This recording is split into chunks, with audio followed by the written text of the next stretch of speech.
Hey everybody, welcome back to Sharon from Vivid Days. I have pre-mixed up some resin. The resin I'm going to be using for this piece is the craft resin, which is 1 part hardener to 1 part resin. And the resin that I've already mixed up, I've added some Colour Cottage Super Sparkly White. I just want to have that glitter through, so I've got to work smart because I've already got another piece curing next to me, and this is the leftover.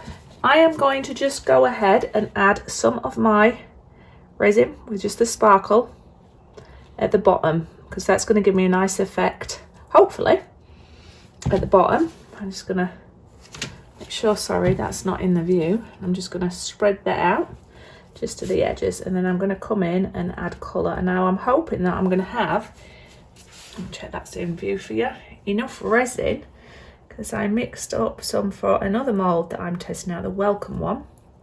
I'm really excited to see how that's going to turn out. But I'm using my leftover resin, and this mould here actually takes quite a lot. So I don't see this as a coaster mould you might want to. I see it as just a small piece of art that can stand in one of those small little easels. Or you can add it to a board. Anyway, I'm Sharon, I'm digressing.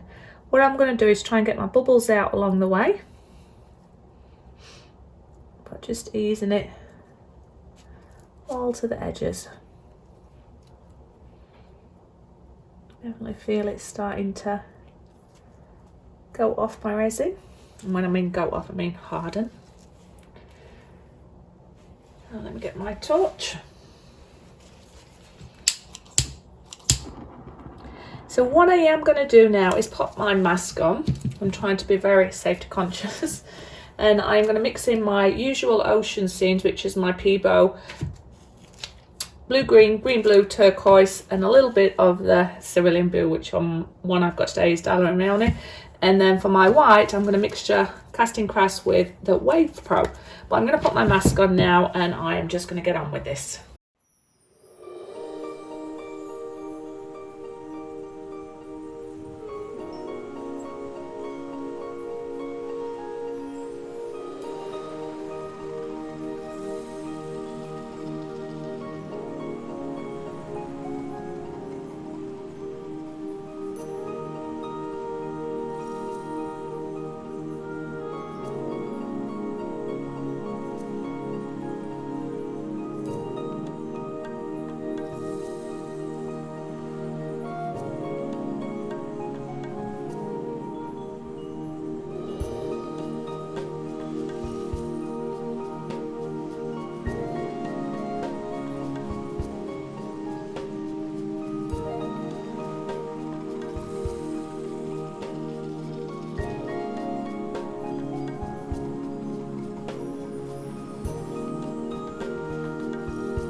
Hi, welcome back to Sharon from Vivid Days.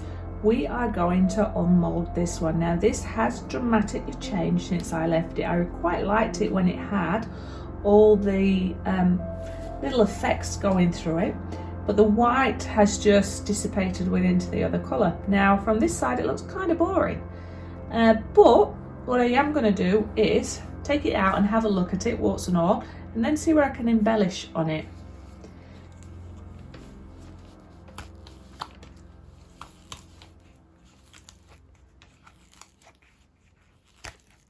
It's a nice mould this for a standalone piece of art. So from the back it's pretty, but it's just blue and glitter. From the edge, blue and glitter. So I'll turn it back. So this is really, just check, I thought I felt wet there. Just want to make sure, yeah, that is smooth. Just gotta do this, and I've got to dome a little bit. I thought I domed enough, but as you can see there, it's not, so I need a tiny little dome. What I am contemplating is doing a silver swirl whole way here. If that would have just kept, it's also got lots of little bubbles there, so it definitely needs. Now I torched that, so I'm just trying to work out what caused that, so that's a little bit disappointing. It's just pretty, but it's nothing special. All right, I need to work out how I can embellish that, so come back and see me, and I have a feeling I'm going to use just silver mirror paper and do a little swirl, and then top coat with a dome and just leave it as that. But nice tranquil colours. I do like the fact you might not be able to see, but it's fairly transparent, so you can see through a little bit, not a lot. Yeah, got to come back and redo that. It's disappointing on moulding when it's unsuccessful. Hi everybody, welcome back to Sharon from Vivid Days. I'm going to come in and embellish this. So this is the one where I've had some nice blues and tones, and there's a nice little bit of sparkling there. The bottom's just sparkling blue. But the design I had in there with the white, I added it too early. It was too runny, so it seeped in and lost. However, I still love this blue, so I'm going to come in with my geode, which is the Peebo Geode Mirror Leaf, which is going to be the silver, and the Geode Peebo, or GDE? I'm not even too sure. You can read it, GEDE. So Peebo Mixtition Relief. Mixtition. I always get that wrong. Anyway, you can read it for yourself. These are the brands. I'll put them in my link, but I'm going to come in and have a little bit of fun designing a few little swirls, and then I'll come in and dome it over. Let's get on with this.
Sharon from Vivid Days. This is a piece that I worked on, and I popped in my blue and I added those nice white swirls, and those swirls disappeared and dissipated to the colour. Now I really do enjoy the colour, but what I did do is come in and do some embellishment. Originally I was going to add just the silver. Turns out I'd ran out of my silver. I didn't have a lot left, but I never want to give up, so I came back in and I added my gold. This is a gold mirror leaf. You add your glue, wait for an hour until it goes tacky, and then you pop your gold leaf onto it, or your silver foil, and it almost comes out like liquid gold is stuck to it. And then I came in and domed this onto my piece with just another little bit of clear and Colour Cottage Super Sparkly White. So it's got that glittering feeling that sort of floats through. So depending on where you look at it, is how it feels. So this is how I envisage people can enjoy this. Now I don't make these ones in the big molds as coasters, but I have these wonderful little mini easels. And then you can place these wherever it suits you on your wall. I love the gradient of colour there. And if you put them under them in, should I say, put my teeth in, just gonna reduce this in size a bit. There we go. So depending on where you put them, whether it be on a windowsill or on a shelf or even on your desk, I think these are beautiful ideas. Now, the swirls might not be for everybody, the gold might not be for everybody, the sparkle might not be for anybody. Everybody, not anybody. However, I love this piece. I think it's such a happy, bright piece. Almost reminds me of Greece or being in the Mediterranean Sea somewhere. The spirals are just a recurring pattern that occurs in my art. So you just get to go crazy and just do what speaks to you, what you enjoy doing, and you have great potential to do what you want. And I have completed a nice domed edge. Oh, get too close. Around there. One little piece there I've just got to rub off, but overall I think that added value to it. It didn't remove, it added value. What do you think? Is this a hit or miss? Is this something that you can see yourself doing? Have you ever you might want to put something there to stop them falling off, but have you ever considered selling your art in this way so that they're on the freestanding mini little easels? Takes the potential of coasters to a whole different idea. Anyway, thumbs up, subscribe, share, comments are always welcome. Let me know what you think about this piece. Hope you found value in this video. I hope it inspired you in some way, shape or form. But make sure you do come back and see me, and thank you for all your support. And I hope 2020 brings you all your heart desires. But remember, be creative, be kind, and support as many artists as you can out there. And have a